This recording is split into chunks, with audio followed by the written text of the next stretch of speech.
누가복음 15장 우리가 계속 보고 있습니다. 잃어버린 것 그리고 그것을 찾는 이야기가 계속 나와 있죠. 그래서 첫 번째 이야기가 뭐였죠? 잃어버린 양에 대한 이야기가 있었습니다. 그래서 저희가 3월 첫 주에 잃어버린 양 이야기를 했고요.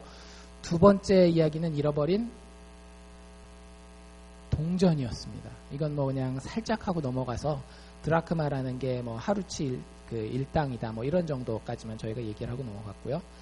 그 다음에 이제 지난주부터 앞으로 4월 말까지 계속 보게 될 이야기가 잃어버린 아들에 대한 이야기예요. 여러분들 그 참 성경이 전 세계에서 뭐 영문권뿐만 아니라 전 세계에서 문학 작품으로도 상당히 사랑받고 있거든요. 보면 참 그런 장치들이 많이 돼 있어요. 문학가들이 예수 안 믿더라도 좋아할 만한. 잘 생각해 보세요. 여러분들 양이 몇 마리였습니까? 100마리 중에 한 마리였어요. 잃어버리면 아깝긴 하지만 티가 별로 안 난단 말이에요. 근데 동전의 비유로 가면 동전이 몇 개였을까요? 동전이 10개 있었어요. 그 중에 하나 잃어버리는 건 조금 티가 납니다. 마지막 세 번째 아들이 몇 명 있었어요? 아들 둘 있는데 그 중에 하나 잃어버리면 티가 많이 나겠죠. 그래서 여러분들 그 성경이 이런 장치를 쓰는 이유가 뭐냐면 하나님의 마음이 우리가 그냥 생각하는 것처럼 그냥 뭐 잃어버린 거 이렇게 찾으시는 그런 데에서 차츰 그 비유가 진행되면서 하나님이 얼마나 큰 마음을 한 영혼 한 영혼에게 두고 있는지를 보여주기 위한 장치들입니다. 그래서 우리가 어디에 있든지 간에 우리가 지금 어떤 생각을 하고 있든지 간에 우리의 가정적인 사회적인 경제적인 배경이 어떠하든지 간에 하나님의 기다림은 분명하시다라고 하는 거예요. 너무 귀하게 여겨서 자신의 반쪽을 잃어버린 것처럼 우리를 찾고 기다리신다라고 하는 이야기입니다. 그래서 사실 제가 그런 얘기 드렸나요? 이게 뭐 어떤 비유로 많이 알려져 있다라고요? 우리에게 탕자의 비유라고 알려져 있는데 사실 이 이야기의 주인공은 탕자가 아니라 아버지라고 말씀을 드렸습니다. 그래서 탕자의 비유라고 이야기하기보다는 은혜로운 아버지의 비유라고 이야기하는 게 좋아요. 왜냐하면 탕자하면 우리는 둘째 아들이 집 나간 것만 생각하지만 저희가 지난주에 살펴본 것처럼 여기에는 아버지를 떠난 자식이 집을 나가서만 아버지를 떠난 게 아니라 집 안에서 아버지를 떠난 큰아들도 있었기 때문에 사실 집은 어디서든지 아버지의 마음을 떠나는 거는 가능해요. 근데 그 둘을 다 품으시는 은혜로운 아버지에 대한 이야기를 이 세 번째 비유가 우리에게 들려주고 있습니다. 그래서 이 이야기를 자세히 지금 살펴보고 있는데 이 하나님의 은혜가 하나님 아버지의 은혜가 한 개인과 혹은 그 하나님을 쫓는 공동체를 어떻게 변화시키고 회복시키는지에 대해서 한 주 한 주 살펴보면서 여러분들 개인에게, 여러분들 가정에게, 그리고 교회 공동체에 적용해 볼 수 있으면 좋겠다라는 생각을 합니다. 우리가 인생을 살다 보면 내가 참 많이 망가졌다 이런 생각 해볼 때 있으시죠? 그렇죠? 거울을 이렇게 보는 순간 야 언제 이렇게 흰머리가 들었지? 예, 겉의 모습도 망가집니다. 여자분들은 항상 이렇게 여기 눈가에 이 잔주름을 보면서 내가 이렇게 망가진 거를 조금씩 깨닫기도 해요. 나이 들어가면서 인생을 살아가면서 인생이 참 이 망가진다라고 하는 데에서 벗어나기가 참 쉽지 않다라는 걸 느껴요. 그렇죠? 공동체도 마찬가지입니다. 처음에 남편과 아내가 결혼해서 공동체를 이룬단 말이에요. 내가 결혼하면 이러이러한 문제가 있을 것이야. 예측하고 결혼하신 분 없으시잖아요. 결혼만 하면 모든 것이 다 될 것처럼 저도 그렇게 결혼을 했답니다. 부모님의 반대를 무릅써 가면서도 그렇게 했는데 한 7년 정도는 진짜 힘들었어요. 목사지만 하지 말아야 할 생각도 많이 해가면서 막 정말 그렇게까지 이게 망가지리라는 생각을 사실은 막상 우리는 그 상황이 되기 전까지는 생각하지 못하는 경우들이 많이 있어요. 그런데 현실은 어때요? 내 개인도 망가지고 내가 속해 있는 공동체도 망가지는 그런 경험들을 참 많이 합니다. 참 다행인 것은 성경은 오늘 우리가 보는 이 탕자의 비유, 은혜로운 아버지의 비유뿐만 아니라 많은 부분에서 그 망가진 인생이, 그 망가진 공동체가 회복되는 것에 대한 소망을 계속해서 보여주고 있다는 거예요. 너 너무 힘드니? 너의 상황 지금 이민 생활하면서 너의 경제적인 문제, 너의 신분의 문제, 너의 가정의 문제, 사업의 문제, 전부 힘든 것들 많아? 회복해줄게. 내가 회복시켜줄게. 이게 하나님이 우리에게 주시는 메시지입니다. 특별히 그 중에 오늘 우리가 살펴보기 원하는 것은 그 회복의 첫 단계로 이 이야기가 우리에게 제시하고 있는 것을 오늘 좀 자세히 살펴보려고 해요. 여러분들, 한 개인이 그 망가짐에서 회복하기 위한 첫 단계는 뭘까요? 이 이야기를 근거로 했을 때. 이 이야기는 아시죠? 제가 지난주에 이야기를 다 설명을 안 드렸더니 어떤 분이 저 이야기 잘 모른다고 얘기하시는 분이 있는 것 같아서, 아들 둘이 있었는데 둘째 아들이 유산 받아가지고 집 나가가지고 흥청망청 쓰다가 어떻게 되는 거예요? 다시 깨닫고 돌아와가지고 아버지한테 돌아오고, 아버지가 잔치 베푸니까 두 번째는 또 누가 깽판을 나요? 큰아들이 이 못난 망난 둘째 아들 돌아왔는데 아버지가 너무 좋아한다고 서운하다고 그런 이야기가 이 탕자의 비유라고 하는 이야기예요. 그런 이야기를 근거로 했을 때 여러분들 회복의 이야기가 여기 분명히 있잖아요. 작은 아들이 정말 다 망가졌다가 회복되는 이야기가 나오는데, 그 회복의 첫걸음이 무엇이었는지 혹시 이야기를 쭉 읽으면서 한번 발견해 보셨는지. 정답부터 말씀드리면, 한 개인이 망가졌을 때 혹은 한 공동체가 망가졌을 때에 그것이 회복되는 첫걸음은 회개입니다. 회개라는 단어가 본문에는 안 나와 있어요. 그런데 여러분들, 회개가 뭡니까? 성경에서 혹은 교회 다니면서 회개합니다. 우리도 예배 순서에도 회개 기도하는 시간도 있잖아요. 성경적인 의미에서 회개가 뭘까요? 회가 한자에서 무슨 뜻이에요? 돈다라는 얘기잖아요. 이렇게 도는 걸 얘기하는, 개는 개과천선, 고치는 걸 얘기를 하는 거예요. 그래서 고쳐서 바른 방향으로 돌아오는 것. 그러니까 회개에는 뭐가 전제되어 있는 겁니까? 일단 내가 어디로 가고 있는 거예요? 잘된 방향, 잘못된 방향? 잘못된 방향으로 가고 있는데 그걸 고쳐서 돌이키는 거. 영어에서는 return이라고 하는 단어가 상당히 회개 아주 좋은, repent라고 하는 단어도 있지만 return이라고 하는 단어. 가다가 다시 이렇게 거꾸로 돌아오는, 잘못된 방향이 있는데 그 방향이 잘못된 걸 알았기 때문에 바른 방향으로 다시 거꾸로 돌아오는 return이라고 하는 단어가 회개의 개념을 잘 보여주고 있어요. 오늘 이야기에 보면 돌아오는 거, return하는 게 나와 있습니까? 안 나와 있습니까? 나와 있어요. 회개라는 단어를 쓰고 있지는 않지만 바른 것을 향해서 이 작은 아들이, 둘째 아들이, 탕자가 돌아오는 모습이 있습니다. 이 돌아온다라는 걸 너무 막 회개라고 하니까 여러분들 거창하게 생각하실지 모르겠는데, 그냥 예수 안 믿는 사람들도 알아들을 수 있는 쉬운 표현으로 하면 회개가 뭐냐면 정신 차리는 거예요. 여러분들도 여러분들 주변에 선배나 후배나 자식이나 이렇게 자기보다 조금 뭐라 그래야 될까, 좀 철이 덜 든 사람들을 보면 어때요? 정신 좀 차리지. 그 정신을 못 차려가지고. 근데 여러분들 정신이 쉽게 안 차려진단 말이에요. 정신만 차리면 공부도 다 돼요.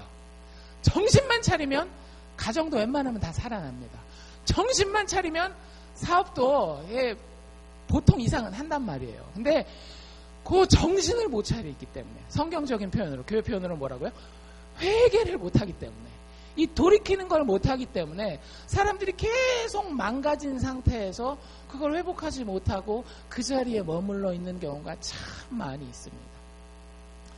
오늘 이 이야기는 우리에게 회개가 우리의 회복의 첫걸음이라고 하는 것을 아주 잘 가르쳐주고 있어요. 회개가 우리의 회복의 정말 중요한 키입니다. 예, 실제 이야기에 이렇게 돼 있잖아요. 우리가 지난주에 14절까지 봤었거든요.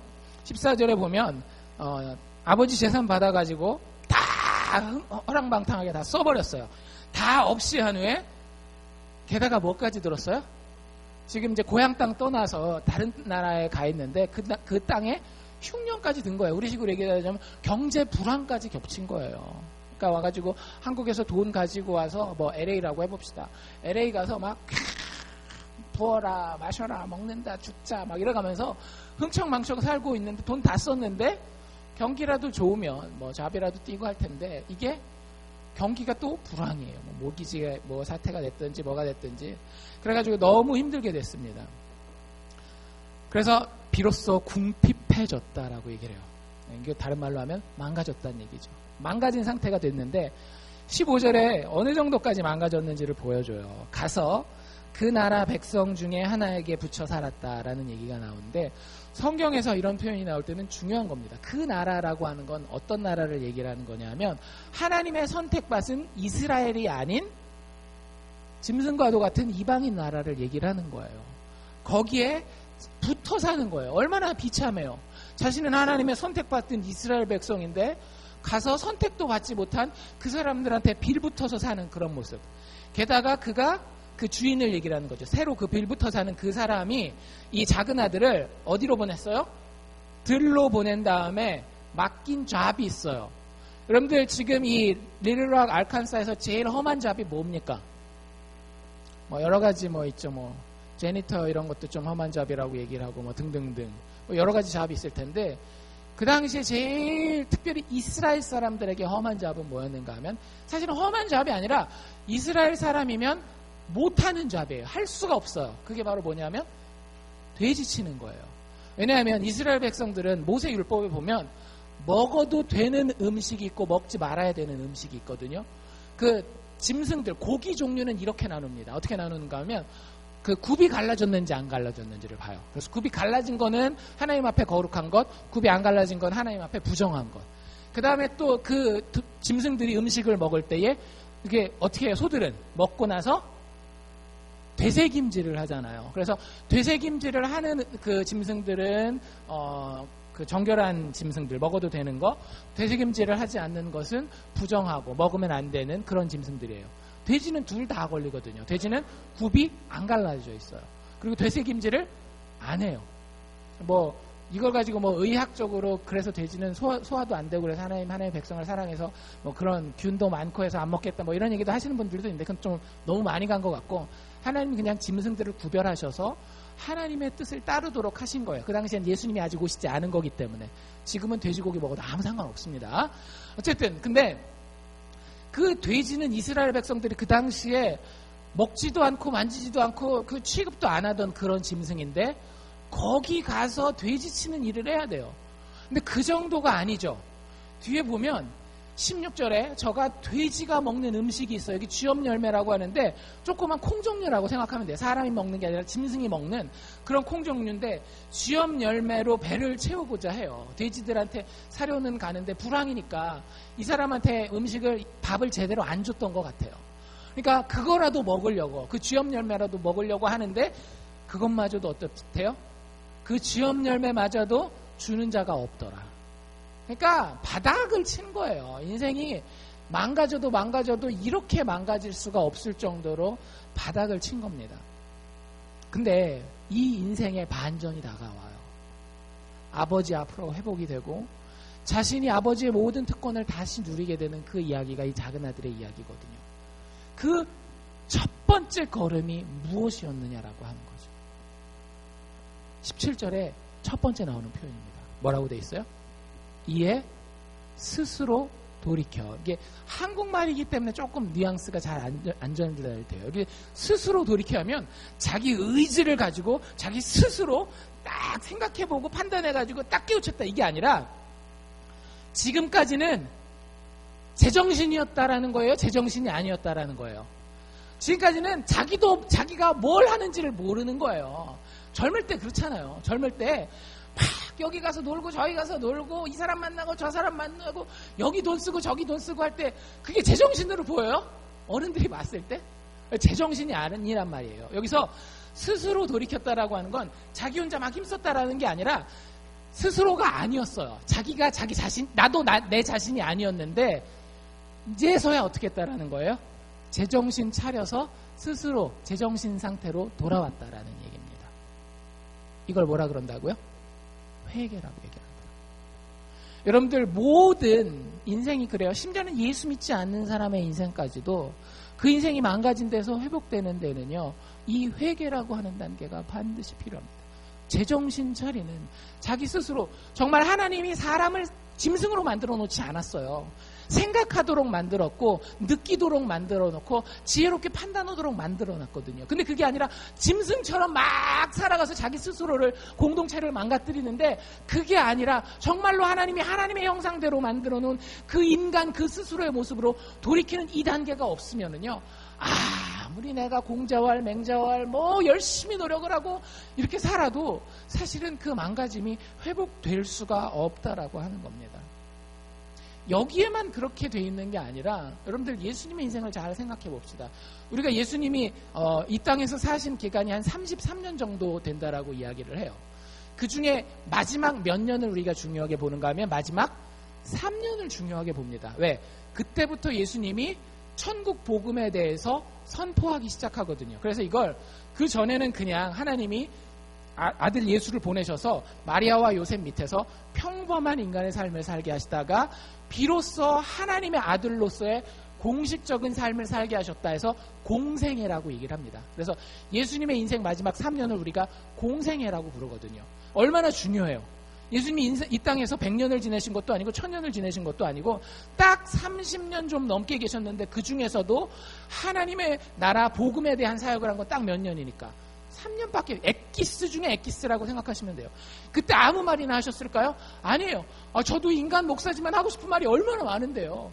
하나님 온 우주의 지식을 다 알고 계시는 복음의 근본 되시는 그 하나님 자체이신 예수님이 하실 말이 얼마나 많았겠어요.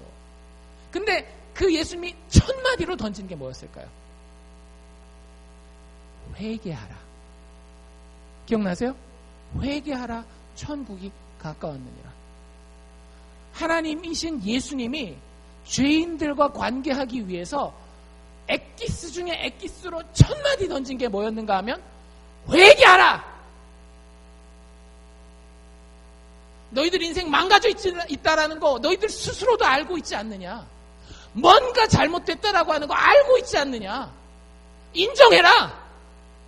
회개해라. 그 사람에게 천국이 가까울 것이다. 그 사람에게 회복이 있을 것이다 라고 얘기를 하는 거예요. 예수님 이렇게 얘기하는 것과 똑같아요. 너희들에게 회개가 없이는 내가 너희들에게 허락해줄, 너희들에게 베풀어줄 어떤 축복도 없다라는 거예요. 뭐가 1단계로 일어나지 않는 이상은, 회개가 1단계로 일어나지 않는 이상, 교회 안에서도요, 우리가 그렇게 회개를 강조하는 이유가 이거예요. 하나님 분명히 좋으신 분입니다. 선하신 분입니다. 우리를 회복시키실 소망을 가지고 계신 분이에요. 그런데 우리 마음 가운데에 하나님 내가 잘못했습니다. 내가 죄인입니다. 라고 하는 고백이 없잖아요. 하나님이 우리에게 하실 수 있는 게 없다라고 하는 거예요. 나 잘났는데요, 하나님. 이러는 순간 하나님과의 관계는 물 건너간 거예요. 여러분들 루터라는 이름을 들어보셨죠? 종교개혁자 루터라고 하는 사람이 종교개혁을 일으킵니다. 1500년대 그 루터라는 사람이 캐톨릭 신부였어요. 수도사였습니다. 근데 종교개혁을 일으킨 이유가 이거예요. 교회에서 뭔가를 팔았어요. 뭘 팔았어요? 면죄부라고 하는 걸 팝니다. 사람이 아무리 열심히 일해도 하나님 앞에 죄 짓는 게 있기 때문에 그거 어떻게 해결해야 되지 않겠느냐. 너뿐만 아니라 너네 부모들, 심지어는 네 미래에 태어날 자식들까지도 그 죄의 문제를 해결해 주겠다라는 거예요. 그래서 뭘 팔았는가 하면 조그만 종이 쪽지, 죄가 해결되었음 교황 도장 꽝 찍어가지고 파는 면죄부라고 하는 걸 팔았어요. 아주 비싸게 팔았습니다. 그게 인간이 구원받는 방법이 아니라는 걸 루터가 너무 절실하게 깨달은 거예요. 한 인생이 하나님 앞에서 회복되는 데에는 아무리 돈을 갖다 바쳐도 아무리 열심히 노력해도 안 된다라는 거예요. 그래서 비텐베르크라고 하는 그 도시에 성당에 그 면죄부를 팔러 교황청에서 파견된 그 사람들이 와가지고 딱 도착하는 그날 그 문 앞에다가 뭘 붙였는가 하면 95개조 반박문이라고 하는 거를 교회 문 앞에다가 딱 붙인 거예요. 그러니까 95개 왜 면죄부를 팔면 안 되는지, 뭐가 정말로 하나님 앞에 구원받는 길인지, 뭐가 죄인이 하나님 앞에서 회복되는 길인지를 95가지 이유를 쫙 쓴 겁니다. 상당히 중요한 것들을 썼겠죠. 근데 그 중에 첫 번째 제1항이 뭐였는지 여러분들 잘 들어보십시오. 우리 주 예수 그리스도께서 회개하라 라고 말씀하셨을 때 주님은 믿는 사람의 인생 전체가 회개의 인생이 되는 것을 의미하셨다라고 이야기를 합니다.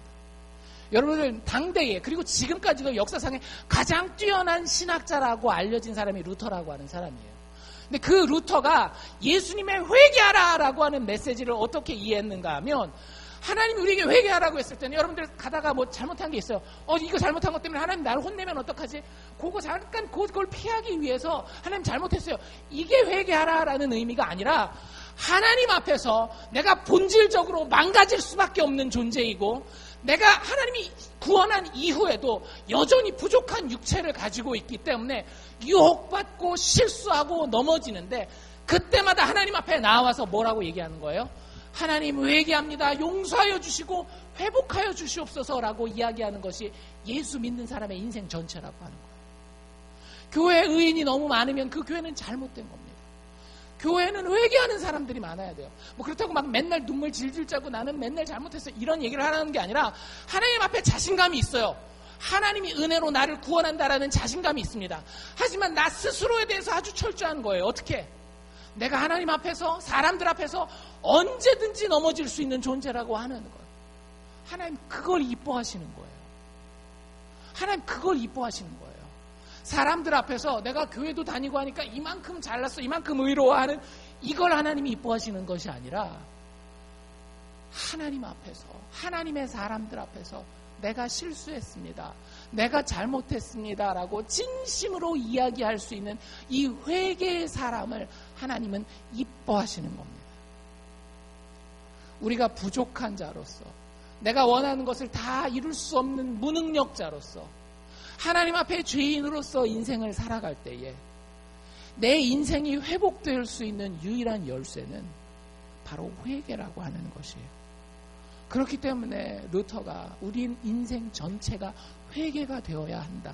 인생 전체가 하나님 앞에서 잘못했습니다. 정신 차리겠습니다. 라고 하는 회개가 되어야 된다라고 가르치고 있는 것입니다.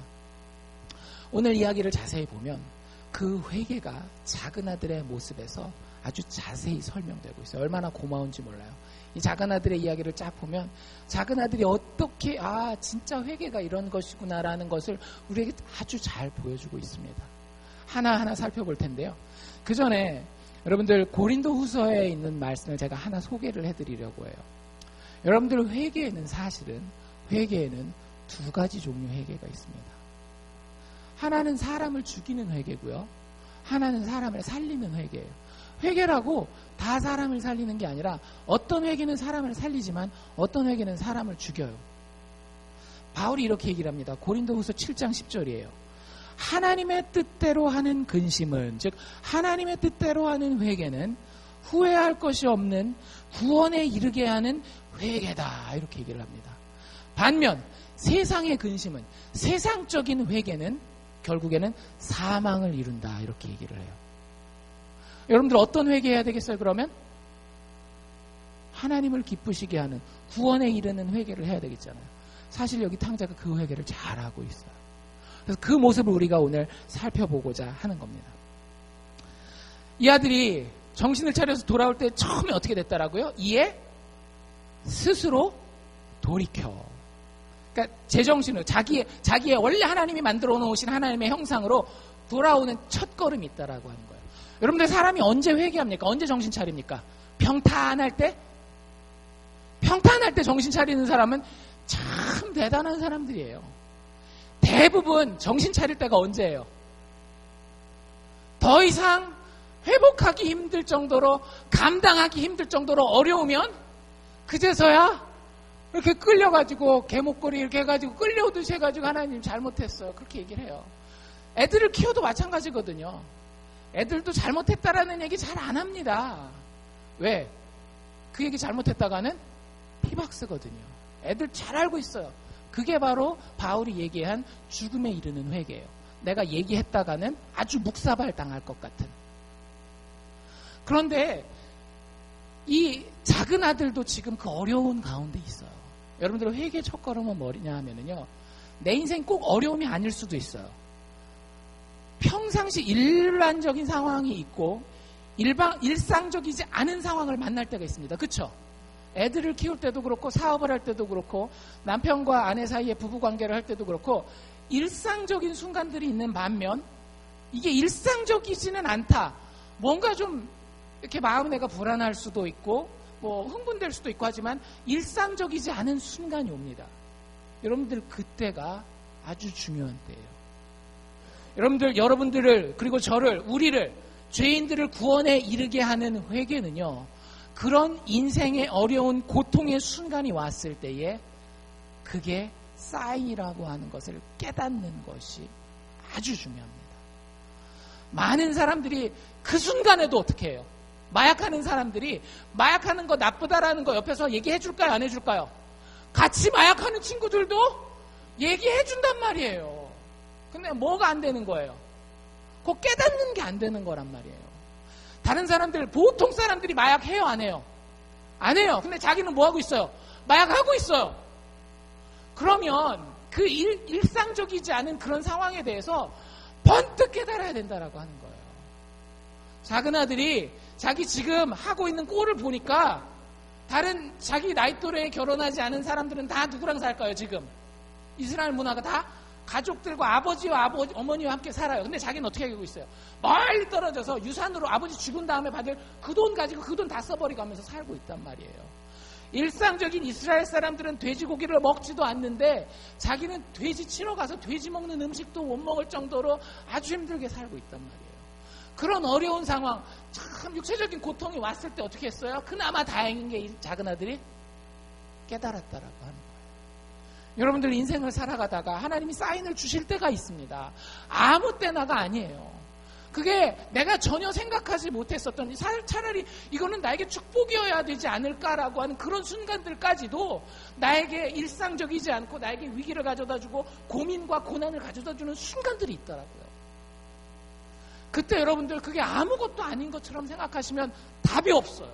왜? 첫 걸음을 못 걸어가니까. 그때 빨리 깨달으셔야 돼요. 아버지의 부르심이 어디 있구나. 하나님이 지금 나에게 회개하기를 원하시는구나. 돌이키시기를 원하는구나. 라고 여러분들 깨달으셔야 됩니다. 이게 구원에 이르게 하는 회개의 첫 번째 특징이에요. 두 번째 특징은 뭐냐 하면 17절 이렇게 쭉 보면 이제 아버지 생각을 하잖아요. 내 아버지에게는 양식이 풍족한 품꾼이 얼마나 많은데 난 여기서 굶어 죽는구나 하면서 18절에 이렇게 얘기를 합니다. 결정을 했어요. 그래 돌아가리라. 내 분명 잘못된 거 알고 있으니까 돌아가리라 결정을 했는데 여러분들 돌아갈 때 마음이 어떻겠어요? 홀가분하시겠어요? 아버지 유산 거의 뺐다시피 한 건데 아버지 유산 뺐다시피 가지고 와가지고 그거 뭐 남겨가지고 불려가지고 돌아가는 것도 아니고 어떻게 하는 거예요? 다 써버리고 그 아버지한테 돌아가는데 마음이 편하시겠어요? 좀 힘드시겠어요? 마음이 힘들단 말이에요. 지금 작은 아들이 그래서 돌아가는데 고민을 하는 겁니다. 도대체 내가 가서 아버지한테 뭐라 그래야 그래도 좀 이쁨 받을까? 이 고민을 하는 거예요. 그래서 18절에 이렇게 얘기를 해요. 내가 이제 일어나서 아버지께 갈 건데 이르기를 지금 이제 작은 아들이 말하는 게 아니라 말할 멘트를 준비하는 겁니다. 뭔 얘기인지 아시겠죠? 지금 18절은 작은 아들이 말하는 게 아니라 생각하는 거예요. 집에 가서 아버지를 만나면 요렇게 얘기를 해야 되겠다라고 생각을 하는 거예요. 근데 뭐라고 말하리라 생각을 해요? 아버지요, 내가 하늘과 아버지께 죄를 얻었습니다. 내가 하늘과 아버지께 죄 지었습니다. 뭐 하고 있는 거예요? 회개하고 있는 거죠. 근데 여러분들 좀 이상하지 않아요? 제가 다시 한번 읽어드릴 테니까 뭐가 이상한지 한번 찾아보십시오. 아버지요, 내가 하늘과 아버지께 죄를 얻었습니다. 뭐가 이상한가요? 예? 사실 들어가지 말아야 될 말이 들어간 것 같아요. 뭐가 들어간 것 같아요? 뭐 죄를 얻었다, 죄를 지었다 이건 뭐 같은 표현이라고 보고요. 하늘이라는 표현입니다. 마태복음에서 하늘은 누구를 가리키는가 하면 하나님을 가리키는 말이에요. 왜냐하면 제가 마태복음 큐티에서는 설명해드렸지만 마태복음은 유태인들이 대상이었습니다. 유태인은 하나님에 대해서 지극한 존경심을 표현하는 사람들이기 때문에 하나님이라는 표현도 잘 하지 않아요. 그냥 하나님을 표현할 때는 하나님이 계시는 하늘. 그래서 하늘나라가 사실은 마태복음에 나오는 표현이거든요. The Kingdom of Heaven이라고 하는 표현이 마태복음에 주로 나오는 표현이에요. 그게 결국엔 무슨 뜻이에요? 하나님 나라라는 얘기예요. 우리는 천국 하니까 이렇게 유교적인 미신적인 그런 개념에서 생각하지만 하나님 나라가 천국입니다. 어쨌든 여기서 하늘과 아버지께 죄를 지었다라고 얘기를 해요. 다시 리안드 돌려가지고 가봅시다. 여러분들 지금 작은 아들이 뭐 했어요? 자기 아버지를 찾아가서 아버지 죽은 다음에 물려줄 유산 지금 나에게 주십시오 했어요. 누구의 마음을 아프게 한 거예요? 아버지의 마음을 아프게 한 거예요. 그리고 그거 가서 다 써버렸어요. 누구의 재산을 다 날려버린 거예요? 아버지의 재산을 다 날려버린 거예요. 그럼 상식적으로 아버지한테 돌아와서 해야 될 멘트는 이거예요. 뭐냐면 아버지요, 내가 아버지께 죄를 지었습니다. 이거 아니에요? 그쵸? 근데 뭐라고 얘기하고 있다고요? 하늘과 아버지께. 순서도 원래 중요한 게 앞에 나오거든요. 아버지를 먼저 넣은 게 아니라 뭘 앞에다 넣었어요? 하늘, 즉 하나님을 앞에다 넣었다라는 거예요. 여러분들 이게 정말 중요합니다. 여러분들이 예수 믿는 사람이고 하나님을 아는 사람이라고 한다면 여러분들의 모든 죄에 대해서 회개할 때에 하나님과의 관계에서 해결되지 않는 여러분들의 회개는 결국에는 여러분들을 구원하고 살리는 회개가 아니라 회개하고 그 고난의 과정을 피하는 것 같지만 다시 나를 죽일 수밖에 없는 회개예요.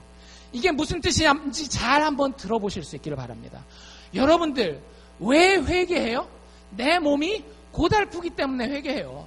내 몸이 고달프지 않으면요 아무리 잘못해도 회개하지 않아요. 그쵸? 그런데 팀 켈러 목사님이 본인 설교에서 쓴 예화를 제가 드려볼게요. 한 남편의 이야기를 자기가 경험했던, 지금 뉴욕에서 사역하지만 그전엔 버지니아 저 시골에서 사역을 했어요. 젊을 때 20대 중반에. 근데 이런 일이 있었대요.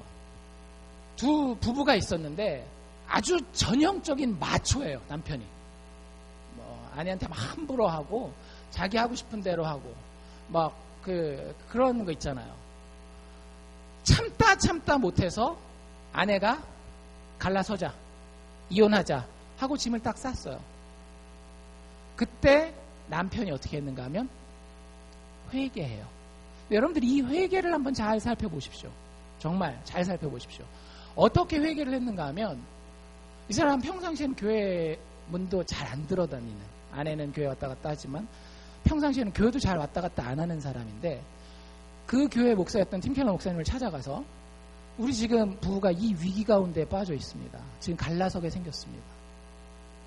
그거 목사님 상담 좀 해주십시오. 부부가 같이 와서 상담 받고 상담 그 결과대로 내가 잘할 테니까 상담 한 번만 좀 받게 해주십시오. 그래서 그러면 내가 상담하겠다 해가지고 상담을 허락했어요. 그래서 그 소식을 아내에게 가져가서 아내에게 전합니다. 목사님한테 우리 상담 한 번만 받아보고 그래도 갈라서야 되겠으면 그때 갈라서라 얘기를 해요. 그러니까 생각해보세요. 여자가 뭘 이러는 사람이 완전히 깨갱해가지고 얼마나 막 낮아져서 진짜 막 회개하는 거예요. 근데 그래서 왔어요. 처음 첫 주 이제 일주일에 한 번 정도씩 보통 상담을 하면 하거든요. 첫 주 상담을 하는데 막 그 남자 중에 남자가 엉엉 울면서 내가 너무 잘못했고 막 이렇게 얘기를 하고 아내가 이제 하고 싶은 말 다 하는 거죠. 목사님도 내 편이겠다. 남편도 깨갱 꼬리를 내렸겠다. 그러니까 요거 했었던 거 하지마 막 했더니 알았어 내가 다시는 안 할 테니까 우리 잘 해보자. 나 안 할게. 그거 하지 말라는 거. 두 번째 주 왔어요. 두 번째 주는 그거 하지 말라는 거 말고 해야 될 거 이제는. 요거 요렇게 해야 돼. 요거 요렇게 해야 돼. 알았어 막 울면서 막 감격하면서 사랑하는데 아내 막 이래가면서 이렇게 몇 주 상담을 받고 나니까 아내 마음이 어땠겠어요? 아내 마음이 좋아졌죠. 아내 마음이 좋아졌어요. 그래서 이제 이혼은 접어야 되겠다. 근데 여러분들 참 사람이 신기한 게 한 사람이 어떤 마음의 결정을 하면 제일 가까운 사람은 그 마음을 알아요. 그래서 이 남편이 처음에 몇 달간은 그 회개한 그 모습대로 아주 잘 살았거든요. 근데 이 남편의 마음 가운데에 이 여자가 더 이상 짐을 싸지 않을 것이다라는 확신이 드는 순간 어떻게 됐을까요? 다시 원상태. 여러분들 한번 잘 생각해 보세요. 이 남자가 처음에 목사님이랑 상담을 부탁하고 아내와 상담 자리에 왔을 때에 내가 요걸 한번 잘 연기를 잘해서 눈물도 흘리고 막 이렇게 해서 이 사람들을 다 속여버려가지고 내가 이 위기를 어떻게 해서든지 벗어내야 되겠다 이런 마음이었을까요? 아니면 진짜 마음에 이러면 안 되지 이런 마음이 있었을까요? 분명히 이 남자도 양심 있는 사람이라면 내가 이렇게까지 해서 아내를 속이고 목사를 속이고 이런 마음이 아니라 그래 이게 너무 힘들다 아내랑 헤어져가지고 이거 어떻게 살겠나 이거 어떻게 해서든지 해결을 해봐야지 이런 진솔한 마음 아니었겠어요?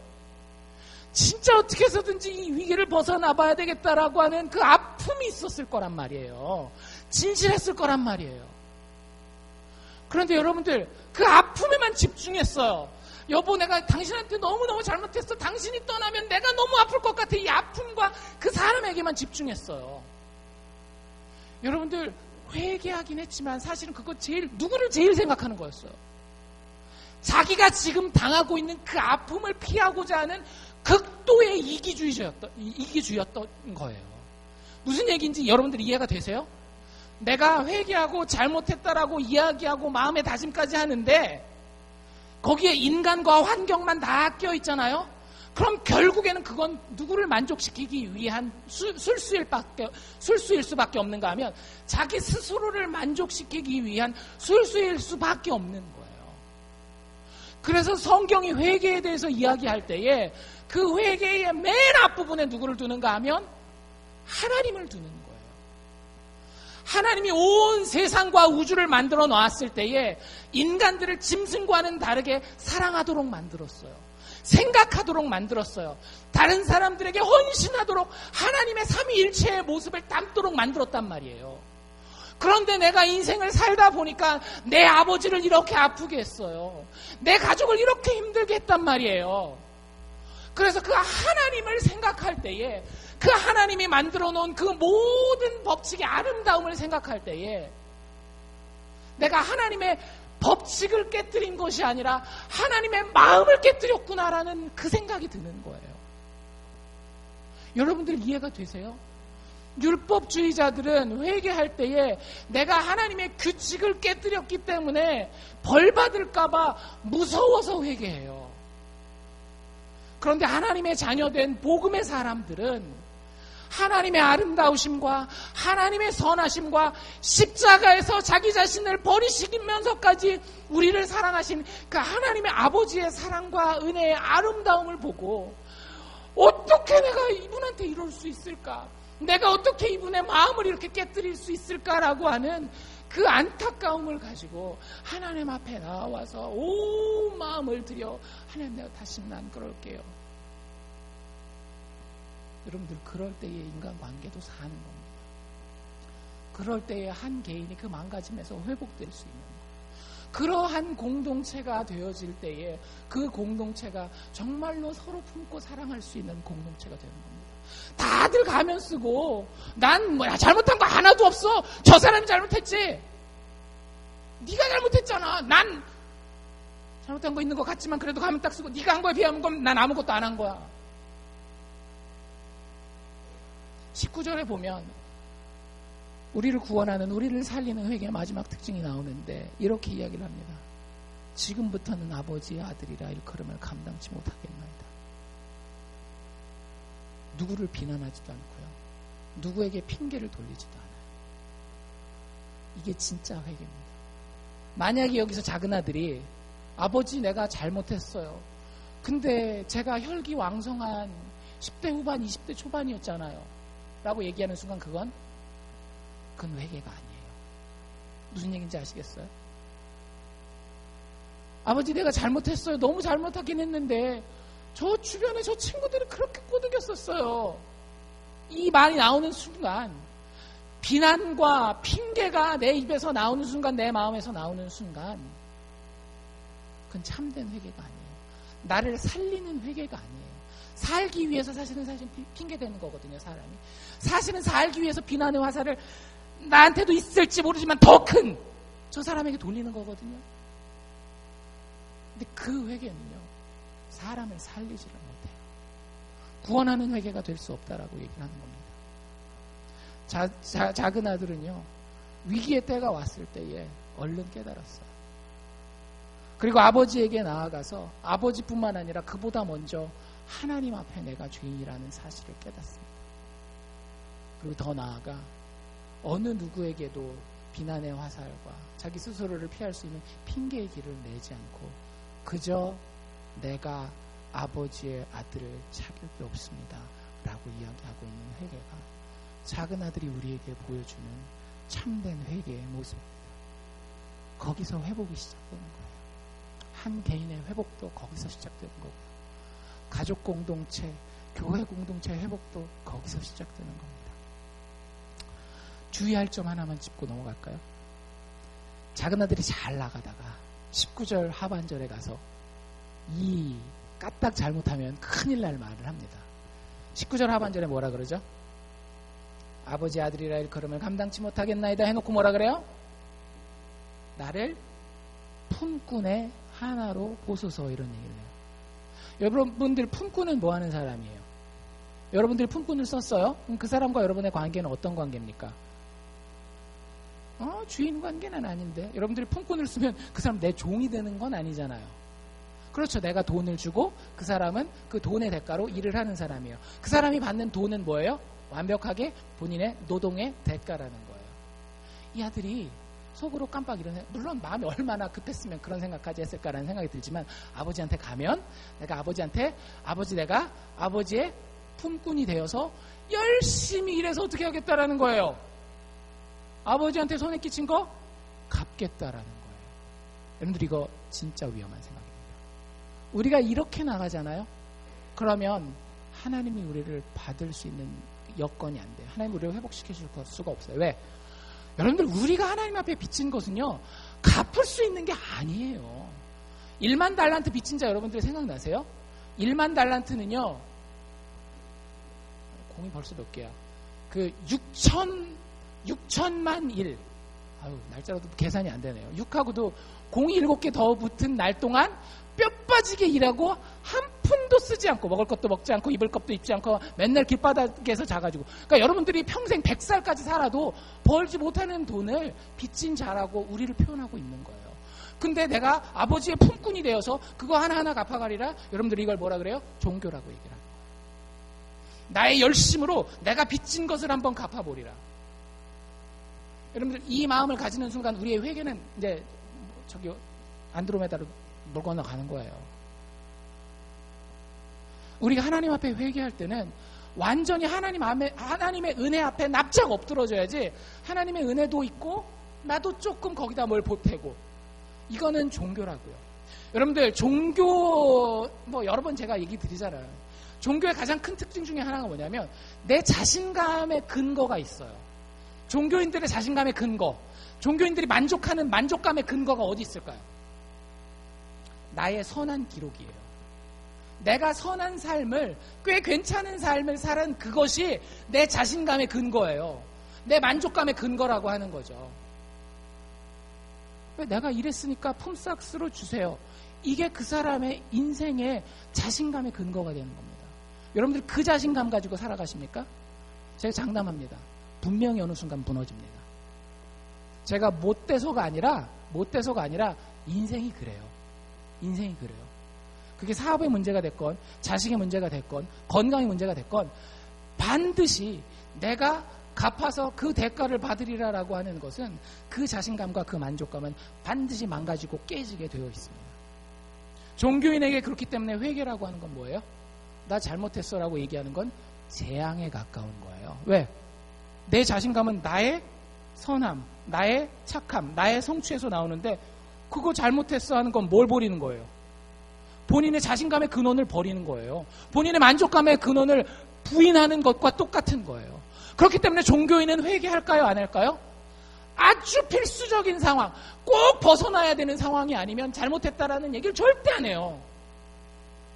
여러분들 진짜 힘들지 않나요? 그런 사람들과 산다면? 남편과 아내가 있는데 둘이서 사는데 분명히 잘못했는데 말을 안 해. 말을 잘못했다고 한마디만 하면 내가 다 용서해 줄 텐데 그게 여러분들 자연스러운 거예요. 왜? 그 말을 했다간 어떻게 되니까? 내 자존감과 내 자신감과 내 만족감의 근거가 망가지기 때문에 그래요. 근데 여러분들 거기서 한 걸음 더 나아가셔야 돼요. 아버지, 저 품꾼으로 보시지 마시고 그냥 불쌍히만 여겨주세요. 여기까지만 하면 되는 거예요. 작은 아들이 29절 상반절까지만 하면 되는 거라고요. 지금부터는 아버지의 아들이라 일걸음을 감당치 못하겠습니다. 그냥 불쌍히 여겨주세요. 여러분들 그러면 그 인생 살아납니다. 진짜 살아나요. 여러분들 그 가정 살아나요. 그 교회 살아나게 돼 있어요. 사람들은 그런 사람을 원하지, 고개 똑바로 세우고 내가 뭘 잘못했다고 이런 사람들을 원하지 않아요. 하나님도 원하시지 않아요. 유명한 영시 시인인 바이런은 이런 얘기를 했어요. 회개는 오직 약한 사람만 하는 것이다. 예, 하나님을 모르는 사람은 맞아요. 왜? 내가 잘못했다라고 잘못 얘기했다가는 얼마나 어떻게 짓밟히겠어요. 그런데 성경은 그와 반대를 우리에게 이야기합니다. 회개는 우리 인생의 모든 것이다. 하나님이 없는 사람은 회개를 약함의 증거로 봐요. 하지만 하나님 아버지, 이 기다리시는 불쌍히 여기시는 하나님 아버지가 있는 자는 회개를 강함의 증거로 봐요. 여러분들 얼마나 강해요? 내가 잘못했다라고 이야기해도 내 인생이 커버가 되는 강한 하나님이 내 뒤에 있는 거예요.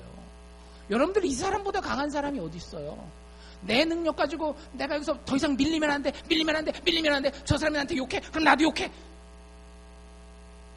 이건 꺾이게 돼 있어요. 하나님이 뒤에서 다 영원까지 책임지시고 죽음을 넘어서 나를 책임지시는 그분이 내 능력이에요. 여유가 있어요. 근데 잘못했네. 미안해. 사람 약한 사람이 아니에요. 강한 사람입니다.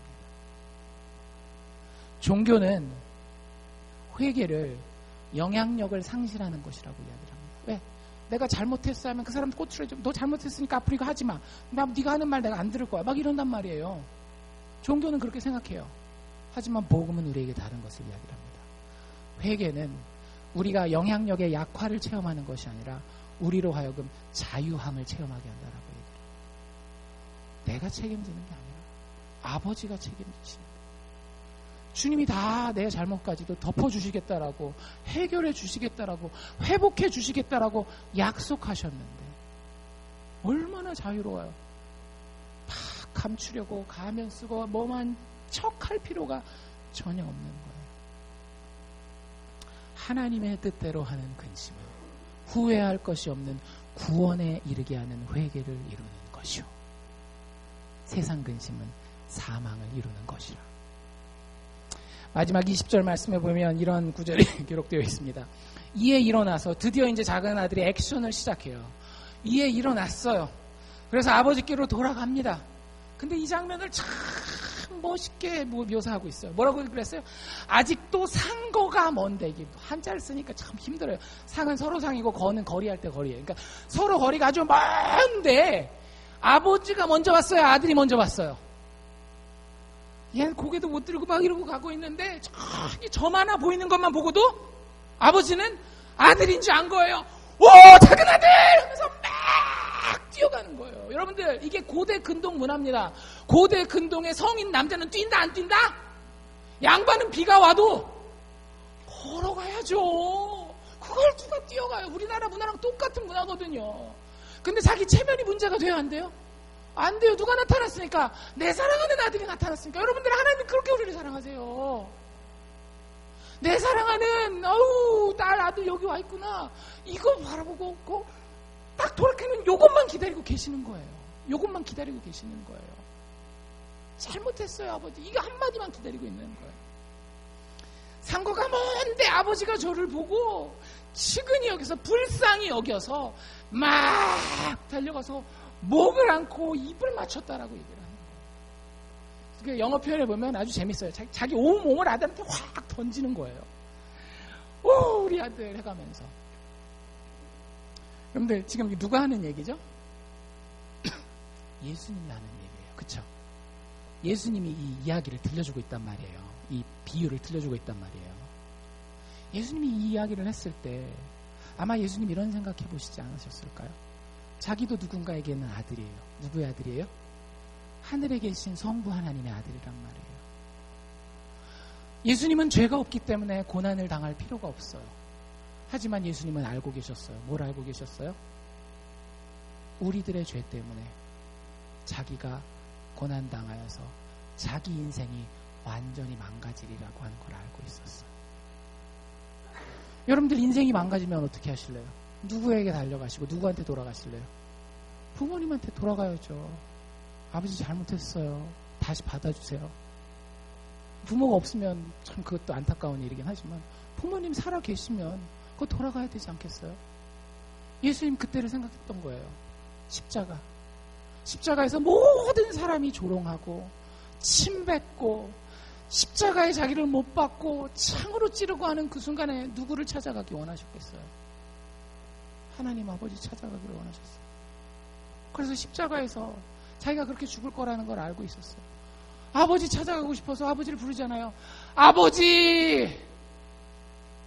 일로이, 일로이. 나의 하나님, 나의 하나님! 그럼 아버지가 어떻게 해요? 오셔서 안고 입 맞춰야 하잖아요.